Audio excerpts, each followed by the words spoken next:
everyone, Polytopia Queen here, and today I thought I'd talk to you about some common mistakes that a lot of new players make in the game.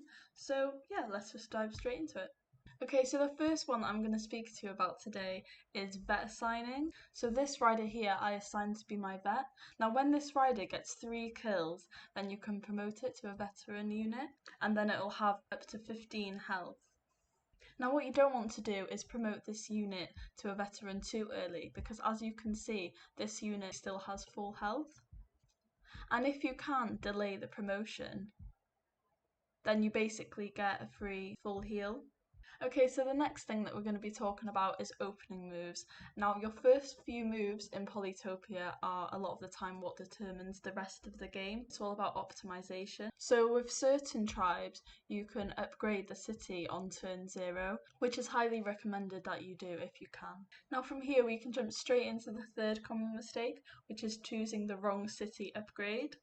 Now there is a lot of debate about this, and obviously it depends on what map type you're playing on or which tribe you're playing with.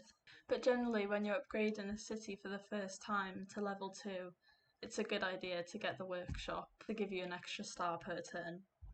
Of course it depends on the map type, but usually you'd want to use the explorer on your second city upgrade, where you can try and funnel the explorer and get a better use out of the explorer. Like this.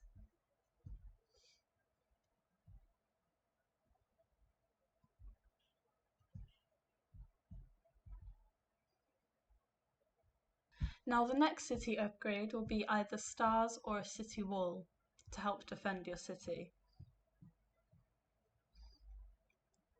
Now 9 times out of 10 I generally pick resources because those extra 5 stars can be really beneficial.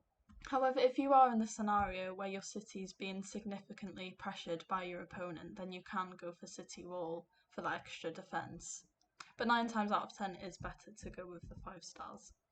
The next city upgrade will be either border growth or population. You generally pick border growth if there are a good amount of resources outside of your city borders, for example the fruit here and the forests. Border growth also gives you lots of points for each tile that you gain.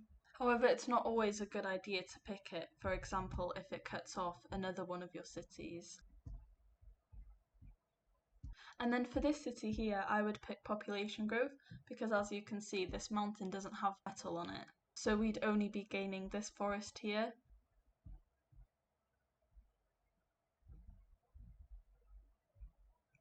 Getting population growth can also help you get a giant sooner. Now the last city upgrade that we'll talk about is either getting a giant or a park. Now if you're playing a perfection game where you're really trying to maximise your points, then it would be more beneficial to go for the park, as it gives you 250 points and also an extra star per turn. However, if you're playing a domination game or you're trying to put pressure on the opponent, then it would be better to go for the super unit. So if you're trying to put pressure on your opponent, then it might be a good idea to get a giant here for this city. Now the fourth common mistake that we're going to be talking about is leaving cities partially upgraded. So as you can see here, none of my cities are. And what I mean by this is, for example, this city is partially upgraded. Now the disadvantages of this are using your stars, where these could be better spent in other cities or by training more units or by buying tech. Now I wouldn't worry too much about this, as there are some scenarios where you want to upgrade but you may be left with 1 extra population, but overall it's just good practice to try and maximise your stars. Now the last common mistake that I'm going to talk to you about is thinking that you need to use all of your stars every single turn. Now let's just say you're in a situation where you can't upgrade your next city without getting a new tech. For example, mathematics would be really great here. But let's say we have 22 stars left this turn, and mathematics is also 22 stars.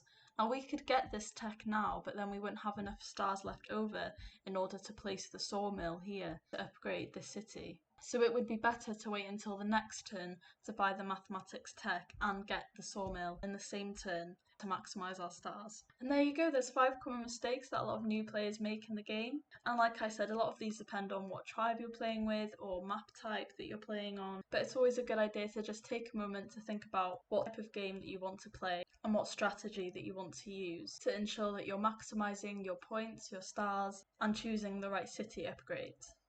Thank you so much for watching. Please like, subscribe, and I'll see you in the next video.